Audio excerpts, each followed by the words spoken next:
Do you have a racial preference? No. You're the best kind of gay. It's impulsive as fuck. I'm glad this isn't a family program. We're gonna check out some dick pics. You see the bios, they're like blacks only, Latinos only, Asians only. It's like, why only? These are fucking fun. Hi, I'm Arisce Wanzer, and I'm a pair of legs with a head. It's all about physical attraction. There is prejudice versus preferences.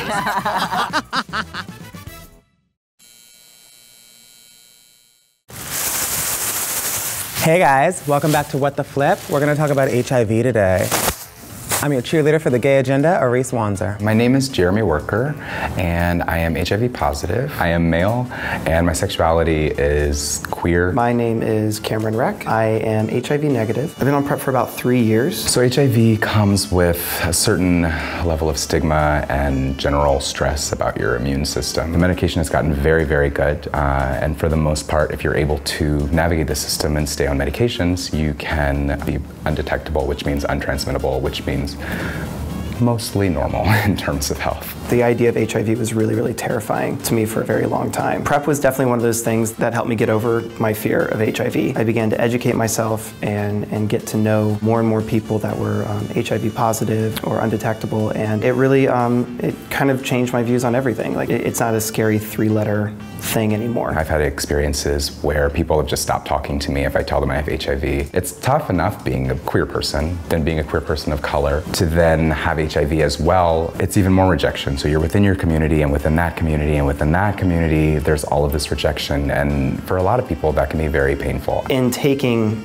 PrEP, it was kind of a gateway into helping educate myself into what the virus actually is and what it means. My experiences with HIV are, I have a lot of friends with HIV, and so I'm very familiar with it, I'm very comfortable with it. I don't believe in any stigmas. I think that's where I stand on it. Let's see where everyone else stands on it. So would you date someone who's HIV positive? You know, I literally was talking about this with my best friend. I'm actually on PrEP. It's actually something that we really try to like stigmatize, unfortunately, and try to make it seem like it's such in a negative light, when really it's like, why make these people feel even worse than like they probably felt in that office, like, you know what I mean? So I'm not opposed to it, honestly. Great answer. So would you date someone who's HIV positive?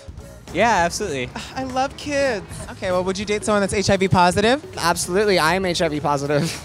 Oh my God, you better work, bitch! Not that you deserve a medal, but I'm like, hey girl. Yeah, I think clarity is like important. HIV is not one age group or one race or one demographic at all. My boyfriend is HIV negative, so we're like a great example of how to stay healthy and medicated and on top of things. I contrived HIV in 2012. I wound up getting on meds after a year when I got sick, and since then I've been undetectable. So yeah, it just made me a lot more conscious about my health and my life. All right, and how about you, Cameron? So I'm HIV negative, and for me growing up, HIV was a really, really terrifying idea. Coming to terms with the fact that I was gay. I was like, so you just get AIDS. Like, that's just how it works. You're gay and suddenly you get it and then you die. And so I was petrified. That's kind of how I thought about it growing up, because I remember I asked my sisters, because I could never ask my mom what she thought about me being out, you know, as a trans person. And I'd asked my sisters, what does mom think? And they were just like, oh, she's just afraid you're gonna get AIDS and die. And I'm like,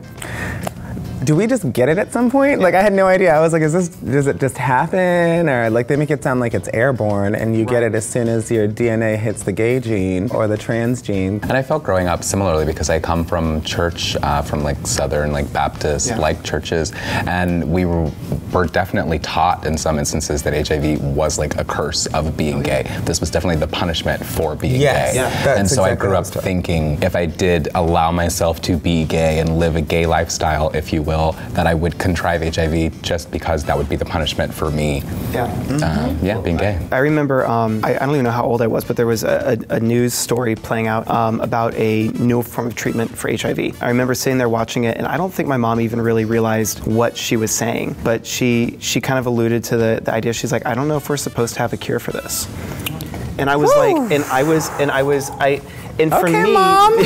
God damn. They've come a long way. They have come a long, long way. And I think a lot of people, specifically our parents' age, come from the 80s or come from the AIDS crisis and that time. And it makes sense, those who survived, like I think now, if I put myself in the 80s and my friends were to die off, you know, 2/3 of them were to die off in really traumatic ways from something that's so scary that we have no information on, it would really affect how I dated, how I saw myself, how I identified as a queer person. I see a lot of older gay men are still traumatized, don't like to date, are afraid of sex, are afraid of all kinds of things, and it affects them. And so, yeah, our parents come from that generation, and I can't blame them for being so afraid, you know? All right, guys, we're at the segment where we switch our Grindr profiles. We're gonna check out some dick pics. All right, let's check out Cameron's profile through the eyes of Jeremy. All right. Oh, how cute. You look cute. innocent. You're covering your mouth so no one know what it do.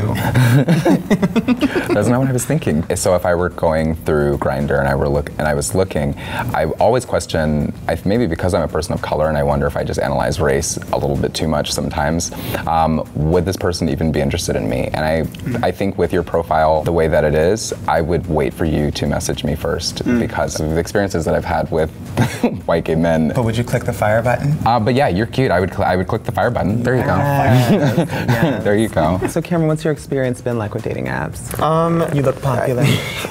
I don't think I've struggled. I tend to like guys that are a little bit older than me, and I tend to like guys that are bigger than me, which I think comes from daddy issues. Daddy issues, maybe. I think a lot of it really stems from just I'm a smaller person, and I was made fun of a lot for being small, and so the image of like what was attractive was bigger men, was like these muscular guys. Attraction comes from trauma. A lot of people don't know that. Like whatever affected you as a child is what's gonna affect you later and your choices. 3 days ago, I had somebody say to me, PrEP is for losers, fuck off, faggot. And I was just like, number one, you're on Grindr, so like, you're a fag too, honey. And number two, I said back to him, I was like, I don't know what made you feel like you had to say something like this, but PrEP literally saves lives. And whether or not he wants to embrace his own homosexuality, it's something that I'm doing, educated with the medication that I need. You better work. So Cameron, have you ever faced any stigma yourself taking PrEP? Yeah. Some of it is the assumption that because I'm on PrEP, I must be like a complete whore. Just like hitting it raw. And then other people have questioned whether or not I'm abusing the pill, and I'm like, I don't really. I'm like, this is the point of it, and I wish the conversation would go further after I asked, what does that mean? But it's usually a quick block, and so I don't really know where they're coming from. It's good to do a quick block. That's so wild, just because I see it as like birth control, which I've obviously never had to take.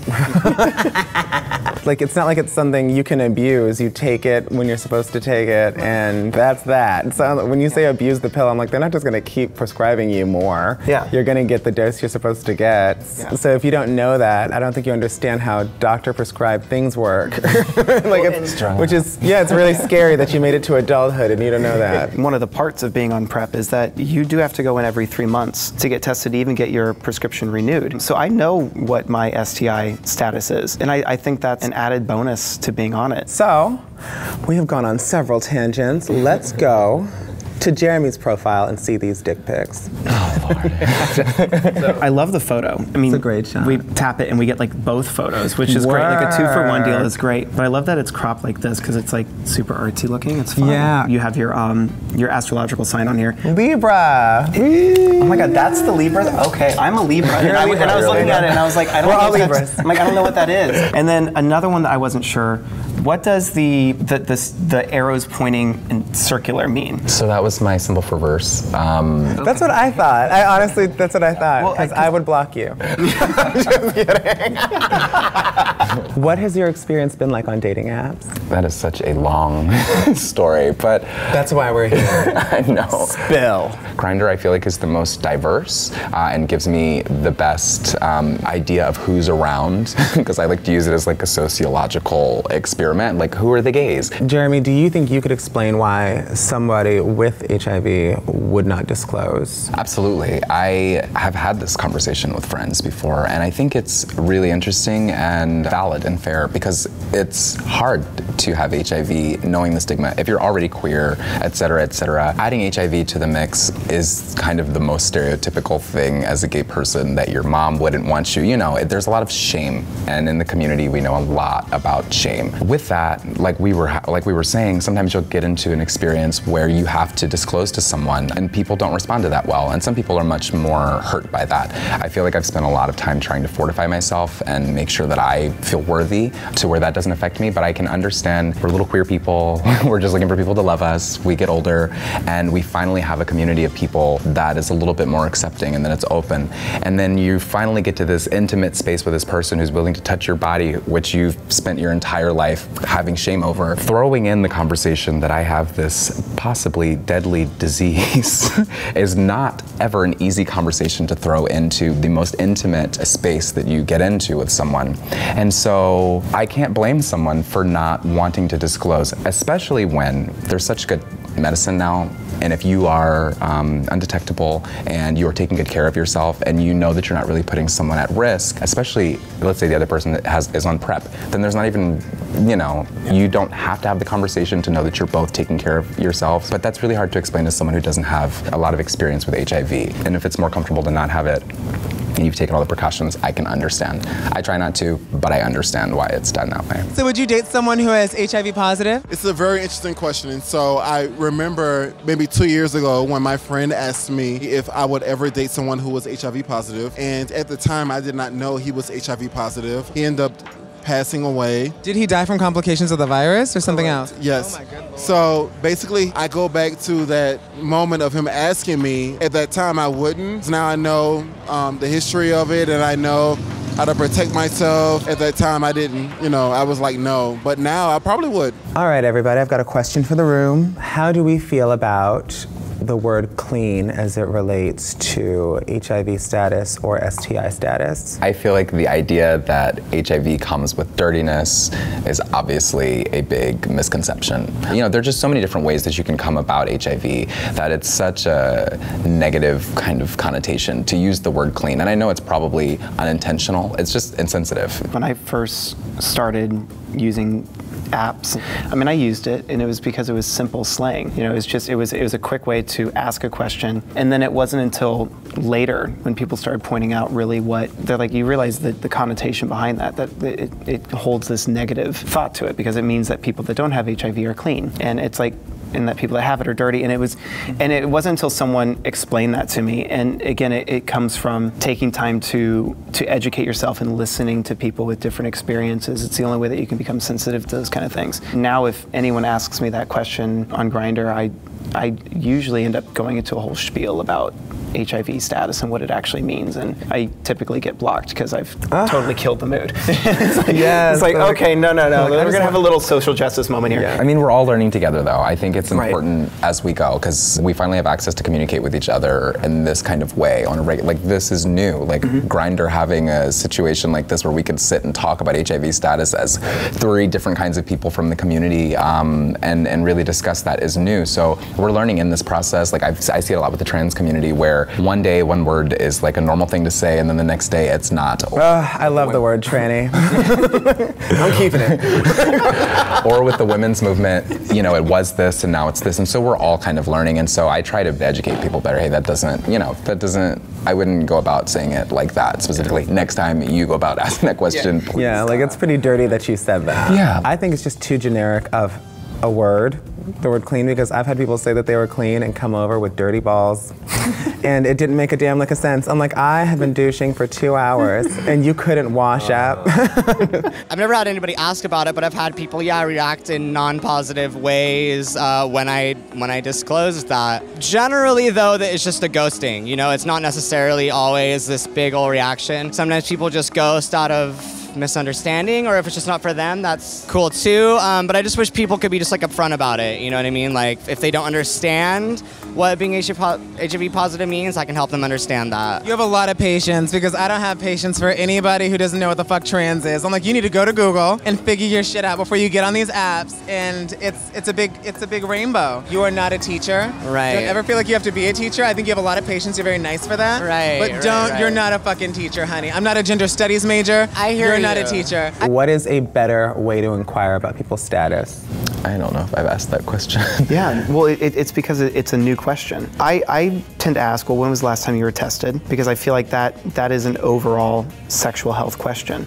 It kind of covers all the bases.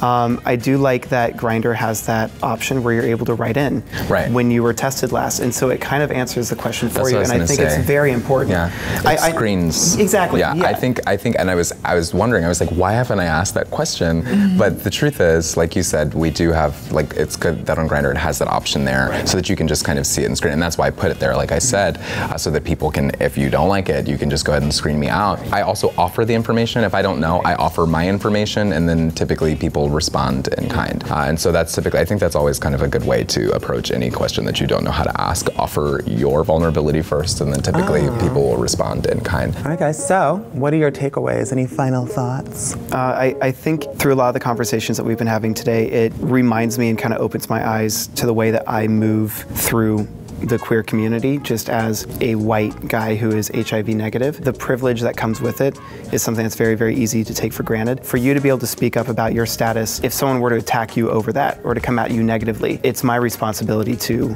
step in and educate. Oftentimes when I have this conversation, I have so much to say, I have so much I want to get out, I have so many experiences with these things that I'm like bursting to get this stuff out, but then it's just like I'm just ranting and crazy about all these things, and I don't mean to make everything so intense, but I feel like having a space like this gives me the opportunity to be able to talk about and discuss these things to where I'm not having to bottle them in and not feeling like I'm at the Abbey trying to tell people about race because I'm worried about the gay community, you know, like, so if we have this here, That was really at the Abbey. It's true, like trying to talk to the stripper about race, you know, but I'm really glad that there is a place for this to, I feel lighter being able to have this conversation in a space with people that are willing to listen and understand. Well, good God, that was fabulous. My takeaway is that I've had a banging show. All right, guys, that was What the Flip. I hope you liked it. If you did, please like, comment, subscribe, watch again. But and also be nice in the comments. You know, there's no reason to be nasty. No, my thing is, I was like, oh my God, it's a panel of Libras. It's never gonna stop. We're just gonna keep talking.